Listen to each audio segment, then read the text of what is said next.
Meet Grace, a mother living in a fog-drenched mansion in 1945. She's waiting for her husband to return from the war, all while caring for her two children, Anne and Nicholas.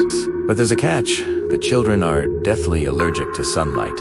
Their world is one of perpetual twilight, shrouded by heavy curtains. Every door must be locked before the next one is opened. One day, 3 strangers arrive.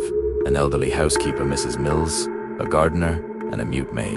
They say they used to work in the house years ago, and Grace, desperate for help, hires them on the spot. Soon after, strange things begin to happen. Anne starts talking about seeing a little boy named Victor and his family. Grace dismisses it as childish fantasy, but then she starts hearing things to whispers, footsteps, a piano playing on its own.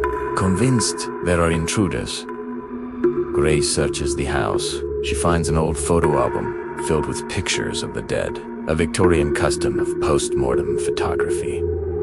Mrs. Mills calmly explains a tuberculosis outbreak swept through the house long ago. Grace's fear escalates. Is the house haunted? Her strict faith tells her ghosts aren't real, but the evidence is mounting. Then, in a moment of pure shock, her husband, Charles, who she believed was killed in the war, stumbles out of the fog and returns home. But his presence is strange, distant, and he soon leaves again, vanishing back into the mist. The terror reaches its peak when Grace finds all the curtains ripped down, exposing her children to the deadly sunlight.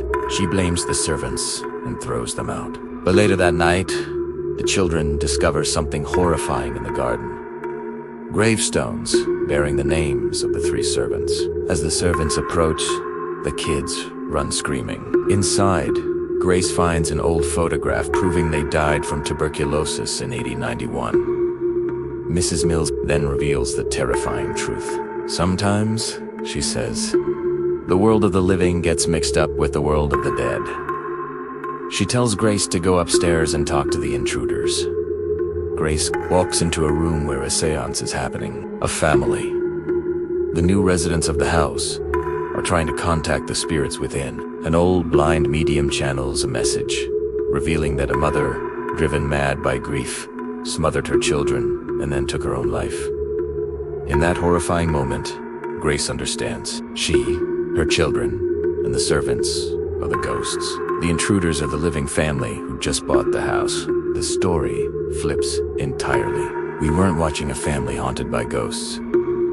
We were watching ghosts being haunted by the living. Grace and her children finally accept their new reality, vowing that this house is theirs forever.